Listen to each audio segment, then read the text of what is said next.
Hey guys, iRacing here back today with another video. So, iRacing has a plethora of cars from all different eras and classes of motorsport available on its road service. 48 road cars to be precise. And I've always wondered to myself, I like some cars more than others and so what, so forth. Everyone does. But I've always been curious as to what's been popular and what is more disliked. And on the forums a couple of weeks ago, someone made a iRacing tier maker. Now, for those who aren't aware, a tier maker is basically this: a series of boxes you put from worst all the way up to best at the top. And here are all 48 iRacing road cars ready to be placed into this tier maker. And I thought it would be a cool idea to make my own tier maker, make my own ranking of all the road cars in iRacing from worst to best, best to worst, however you want to describe it. And thought it would be fun to bring you guys along. I want to hear your opinions in the comments below as well. But before we do get to that bit, keep it civil. Everyone likes their own cars. I know there are some big fanboys of some of these cars on iRacing service. So if someone doesn't like your car that you like, whether it be me, whether it be someone else in the comments, disagree politely. But without further ado, let's jump into this tier maker. And kicking it off, we have the Aston Martin GBR9 GT1. I love this car. Glorious V12, looks stunning, drives amazingly. Unfortunately, the series is a bit... it's a historic series in iRacing, so it has its time slots, it had its broadcast slots, but I think that's going to go in B. It's definitely not a bad car in iRacing, but the lack of participation kind of lets it down a bit. Next up, Aston Martin GT4. Now, I'm not a big fan of GT4s in general. One, I'm not very good in knock-downforce cars. And two, I just find it just dull and boring to drive. The Aston does sound good, that thundering V8, so that's going to put it up from an E to a D, I think. Now, next up, Dallara F3. I think straight into C, to be honest. Would be B, but to race this car, you have to drive the F3 series, which is, well, it's a punt fest. Unfortunately, there's no other way to describe it. So, F3 in C. Next up, Audi 90. Now, this race is in the Camel GT series. I'm probably going to put this up there with the Aston Martin purely because I love old school cars, and it has a 5-cylinder with a big old turbo attached, which makes it a right beast to drive. 4-wheel drive, so it does understeer, but boy, when you put the power down, does it go. Next up, RS3 LMS TCR car. In with the GT4s. Same reason. One, I'm not very good in them. And two, I just find them a bit... I don't know. They're a bit more exciting, the GT4s, but it just doesn't float my boat. Now, next up, we've got a few of the big boys in iRacing. Audi R18. Straight up in S. Straight to the top. I love this car. Sounds great. Drives amazingly. As I said, I'm a big sucker for downforce, and this car has all of it. Even if the current tyre model with the hypergrip tyres is a bit unrealistic, you know. Just a casual 8 seconds quicker around Le Mans than the IRL counterpart. But what this car means is, it's the car that got me into sim racing, watching Jimmy race this with Bailey and all the other DHR lads. And I myself have raced this countless times on the service. And that is why the Audi R18 is going straight to the top of my iRacing list. Next up, M4 GT3, the BMW. Our beloved Sheila. It's a brilliant car. It's a great GT3 to learn GT3s in. It takes a lot of patience. It's super, super safe. It's probably the best bet for endurance racing, even if it does plow quite a lot. Looks great. Personally, I love the grills. On the race car, at least, anyway. Some of the road cars leave a bit to be desired. But this car is the car that started off my friendship with my current, well, my team, my sim racing team, Color Shock Racing team.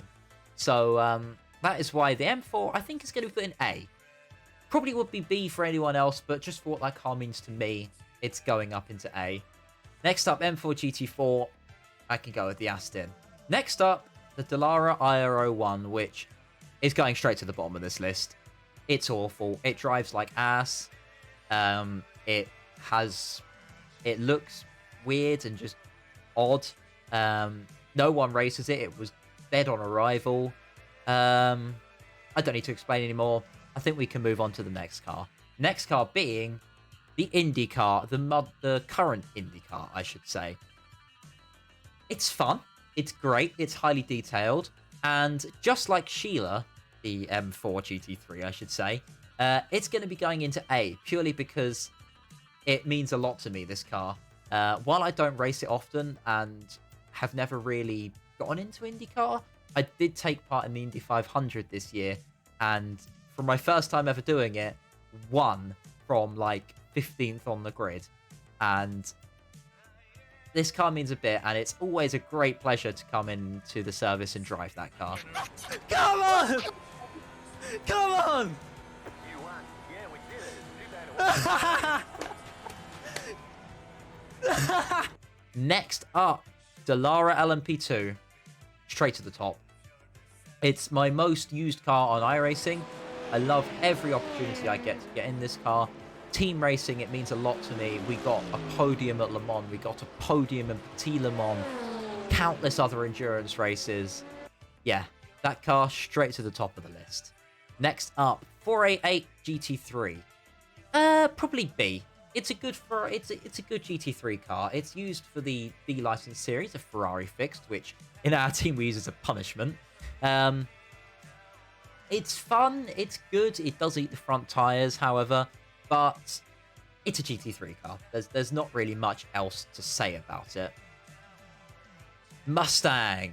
Ford Mustang, only used in the D-License series. It's fun. I really enjoy this car. It's a proper blast. You can really get it sliding. We took part in Jimmy's charity race last year in this thing, so it's going to go into C. It's a good car. It's a good, fun car to drive.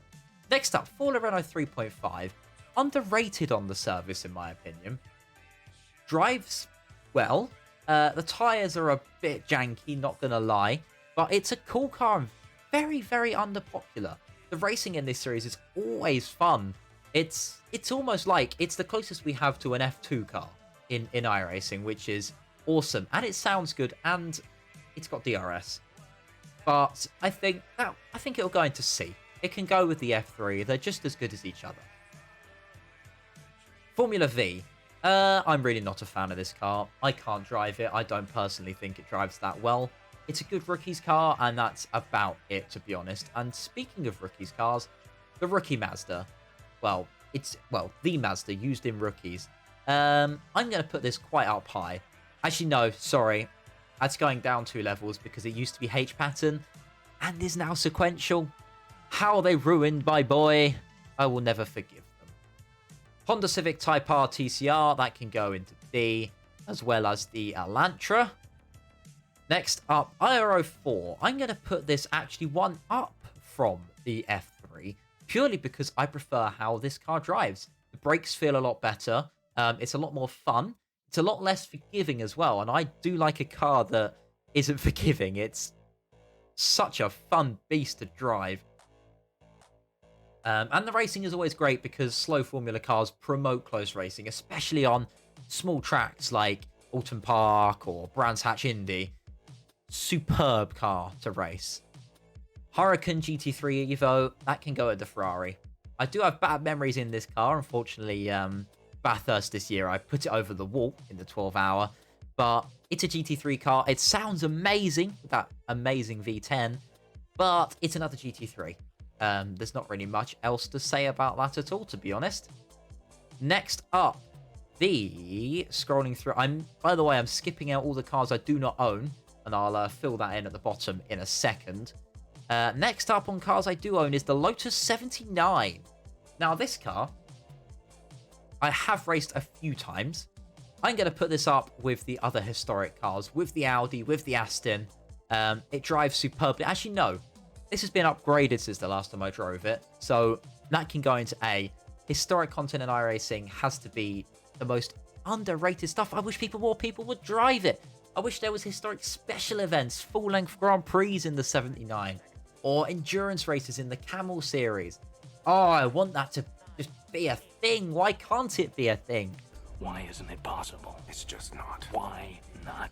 But, alas, the Lotus 79 up into A, H pattern, old school DFE Cosworth, ground effect, aerodynamics. What's not to like? What is not to like? So, next up, we have McLaren MP430, iRacing's modern F1 car for quite a long time, actually. Now, I've raced this for a few seasons, and I'm going to put this up into A. It drives amazingly realistically. It drives like an absolute dog, just like the real McLaren did. It has no power, it has no grip, but it is fun, and the strategy with the soft tyres, the DRS and the hybrid is awesome in this car. While it might not be the best car, and me putting it A might shock you a bit, I just really like that car, and it is a great car to drive. So, next up, we have the replacement for the McLaren, the W12.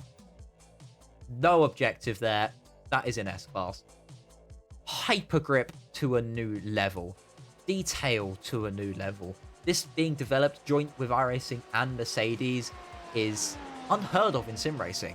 And to do it at such a high level, and to bring it out while the season was still going on with this car. Hamilton was still fighting for the championship. Abu Dhabi hadn't happened when iRacing got this car.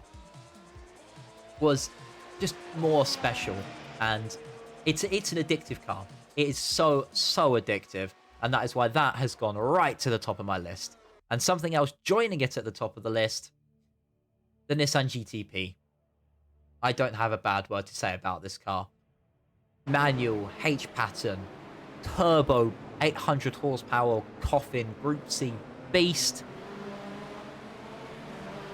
It makes me smile every time I get in that car, and 40-minute or hour-long races in the Camel Series on the strength of field split when the race 50-car grids as well in that series, multi-class with the Audi. I leave that grid, even if I crash out, I will leave that race with the biggest grin on my face. It's such an intense, on the edge beast. I just love it. I just absolutely love it. Next up, Porsche 992 GT3 Cup car. I'm going to put that in B. Not a car I particularly drive often, but it is a fun car. It's a GT3 car that actually is exciting to drive. No ABS, no TC. Actually, I think basically the same power, but a bit less downforce, which makes it super sketchy, but driving that thing on the limit is an absolute art. Something I have not mastered. I'm not a Porsche driver. But, yeah. And then its big baby brother, the 911 GT3 R. I'm going to put that with the Cup car. They're both as good as each other. And, yeah, don't really have much else to say about that. Next up, the Radical RS8, the old Radical for iRacing. I love this car. Even if it was on a very old tyre model, a very old damaged model, I must admit as well. This thing drove superbly. And to be honest, I prefer this over the new one. The new one's just dulled down. It's got too much downforce, too much grip, paddle shift. None of that. Stick sequential, sketchy ass weapon that the older Radical was. This on the Nordschleife at an end of a season. Chef's kiss right there. Next up, the Stock Car Brazil.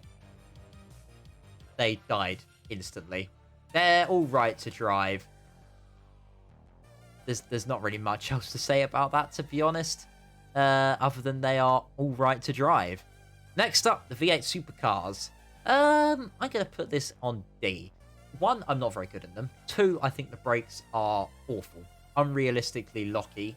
And the rear tyres have unrealistic amounts of not grip, if that makes sense. Like, you cannot get the power down in these things without having the lightest right foot in the world, which I unfortunately do not. So that is why that has gone into D. Next up, the Jetta. I think that the Jetta will be joining the D, purely because, I mean, it's a diesel Jetta, front-wheel drive, race car. Yeah. Although we did take part in Jimmy's charity race in it, so it means a little bit to me, but yeah. And that, looking at this list down here, all of these cars I have not driven. So that is the end of our tier list. So I'm going to fill in the not driven bit, and I'll be back in 1 second. So here we have the final tier list of all my personally driven cars in iRacing. Of course, my favorites are going to be up there at the top. But I think this is a pretty fair list, to be honest. But let me know, let me know your lists in the comments below. And feel free to join my Discord server, again, linked below. And share your tier list images. All that's left for me to say is thank you very much for watching. Have a really awesome rest of your evenings. And I will see you guys in the next one. See you later, guys.